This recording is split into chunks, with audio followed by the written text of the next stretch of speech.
Will Grand Theft Auto 6 really have different time periods? Well, that's what we're going to be getting into in today's video. If you guys are new to the channel, welcome on in. Please make sure to subscribe to Project Vice. Help the channel out as much as you can. I'm trying to get to 10,000 subscribers, so any help would be greatly appreciated. Like and turn on those post notifications so you don't miss any upcoming GTA 6 video. But let's get straight into it. So will we actually see different time periods featured within Grand Theft Auto 6? Will there be time skips featured throughout the story? Well, there seems to be some debate within the GTA and Rockstar Games community that might be the case, but we do have some inside sources that have actually pointed to GTA 6 having different time periods featured throughout the story. And firstly, this actually comes from Jason Schreier, the July 2022 article, which I've gone over numerous times, but in one of the specific paragraphs, he did actually cover this in a little bit. Rockstar's plan with GTA 6 is to continually update the game over time, adding new missions and cities on a regular basis, which I've covered in numerous past videos before. But as you can see below, it goes,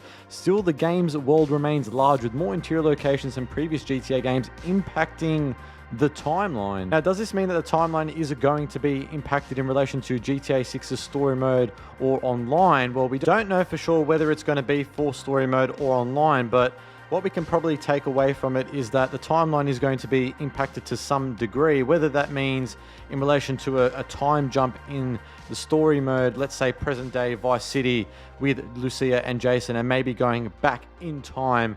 Obviously, we don't necessarily know, or perhaps this could be just related to online. It's hard to necessarily say in relation to that last line there. Don't want to really clutch at straws with this one, but there was some other leaks that did come out in relation to GTA 6 potentially having different time periods or even potentially a time jump, and that's actually coming from one of the insiders, Tyler McVicker. If you guys don't know who he is, I've actually covered him in one of my other videos, GTA 6 potentially featuring Cuba, which he did actually leak out about a couple of years ago or so. In relation to this leaked information that GTA 6 may potentially feature a time jump, this article goes, and I'll make sure to leave a link in the description below so you guys can have a thorough read, but they go, GTA 6 will feature part of Cuba as a playable area alongside Vice City, as well as reportedly featuring a time skip at some point in the narrative. And just for context, while responding to questions during a live stream, Tyler McVicker was asked if he knew anything about GTA 6. He instantly responded that it's a retelling of a Bonnie and Clyde-like story, which we know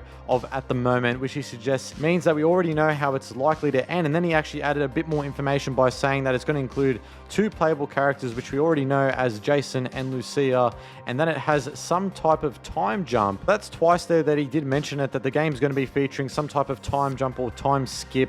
So does this mean that we are going to be getting different time periods within GTA 6's story mode? Well, it seems like it may in fact be the case. Obviously, we don't know for sure because we don't have official word by Rockstar Games, but if you guys were a bit skeptical in relation to this leak by Tyler McVicker, there actually is a little bit of validity behind what he is saying, a little bit of credibility, I should say, behind what he is saying. The article ends by saying, for those wondering, McVicker has had a solid track record for leaks in the past, although they've been mostly focused on games and projects from Valve. It's also worth noting that a lot of what he says in the video tracks with previous Grand Theft Auto 6 leaks. Make of it what you will, but this article was published back in June 2023, which is the same time that he did the live stream responding to questions from fans. So look, I think the thing we need to really take away from this, of course, we need to take it all with a grain of salt. With anything that comes with leaks, unfortunately. Seeing that he does have some credibility behind his name, he has been correct on occasions, does maybe lean to the fact that he could actually be right once the game does come out. Unfortunately, we won't know until then, or even perhaps maybe prior to that when Rockstar Games gives us a little bit more information regarding GTA 6's story. Now I want to hear from you guys down in that comment section below. Firstly, what do you make of Jason Schreier's article, especially in that paragraph where he said the timeline is going to be impacted? Whether that is in relation to GTA 6's story mode or online remains to be seen. Also, what do you make of Tyler McVicker's leak information that he did come out with last year in June? I want to make sure to hear from you guys down there. By that, guys, make sure to subscribe to Project Vice, like, and of course turn on those post notifications so you never miss another GTA 6 upload. But stay safe, have a great day, guys, and I am out.